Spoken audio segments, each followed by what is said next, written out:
nyonso ya Kongo tobosana lelo koswana tomipesa mpona ekolo tobotama bakongole tokotikala bakongole.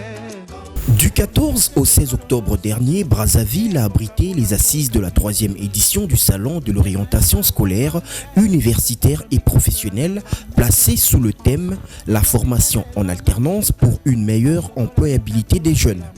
Avant ces travaux proprement dits, l'heure était aux convivialités des autorités de la République du Congo envers leur invité d'honneur, le ministre de la formation professionnelle, arts et métiers de la République démocratique du Congo, John Ntumba Panopankole, et sa délégation composée essentiellement du conseiller spécial du chef de l'État, de la secrétaire générale à la formation professionnelle et du délégué de l'INPP. Après ces civilités, c'est au tour du Premier ministre Clément Mwamba d'échanger avec le ministre John Panopankole sur les enjeux de ce salon.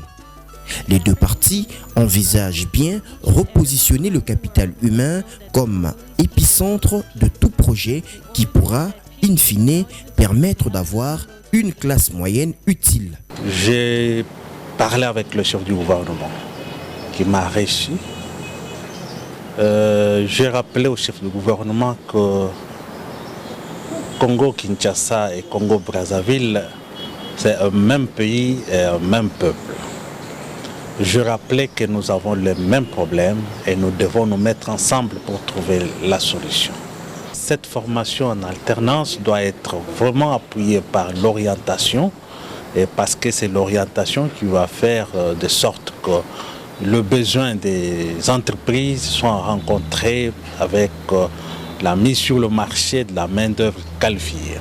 Et ce salon de Brazzaville a été officiellement lancé par Claude Alphonse Nsilou, ministre d'État, ministre du Commerce, des Approvisionnements et de la Consommation, au nom du Premier ministre. Prenant part active à ces assises, Flavie Oyabi Lombo, directrice générale de la société Clavis Atlas Service, est revenue sur la vision de cette 3e édition.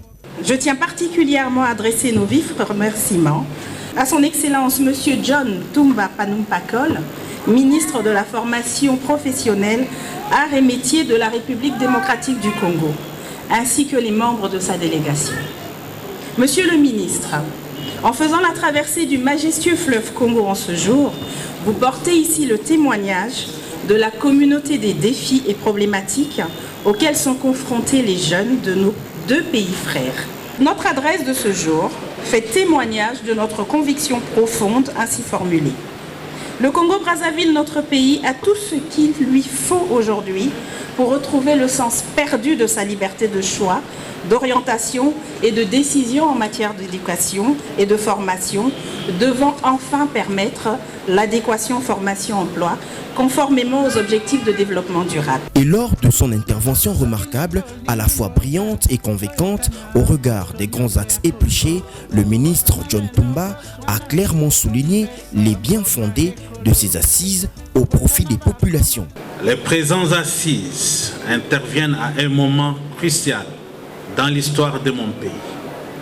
Le président de la République démocratique du Congo, son Excellence, M. Félix Antoine Tshisekedi Tshilombo, dans sa vision d'une RDC émergente, a fait de la formation professionnelle arts et métiers un des leviers prioritaires et essentiels de sa stratégie de lutte contre la pauvreté, la marginalisation et le chômage, particulièrement des groupes vulnérables constitués entre autres des jeunes, des femmes, des personnes vivant avec handicap et des sous-emplois.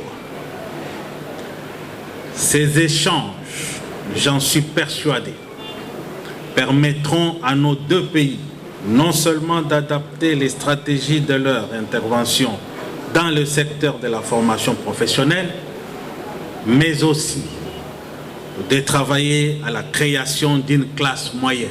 La problématique de l'apprentissage du travail pour l'employabilité et la lutte contre le chômage est aujourd'hui une priorité incontestée qui requiert l'attention de toutes les forces vives d'un pays. Allocution finie, l'on est passé juste après à la visite des stands, question de porter un regard plus attentif sur l'exposition des réalisations de certains bénéficiaires des pratiques professionnelles.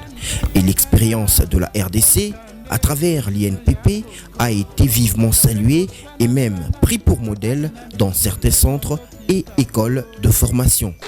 Cette année est exceptionnelle parce que nous avons associé la République démocratique du Congo avec mon collègue de la formation professionnelle qui d'ailleurs a fait un brillant exposé qui montre que la problématique de la formation professionnelle est identique dans les deux pays. Et que si nous pouvons mutualiser nos efforts pour faire un hub commun d'interchangeabilité des compétences, ce serait une très bonne chose. Nous avons été honorés que cette édition soit présidée par un ministre de la RDC, celui qui est en charge de la formation. Et dans cette orientation, nous avons bien noté l'alternance de l'école à l'entreprise.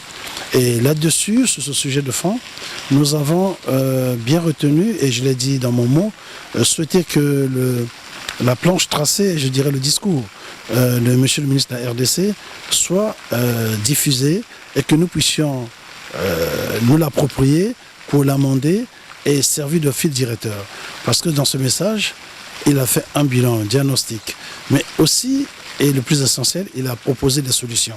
Et nombre de ces solutions sont applicables sur nos deux territoires. Brazzaville et Kinshasa ont pu converger leurs visions en prenant l'option de mutualiser expérience et savoir-faire pour la formation professionnelle qualitative et ambitieuse qui pourra favoriser l'émergence d'une main-d'œuvre aguerrie qui répondra à la vision des autorités dans la reconstruction des deux pays.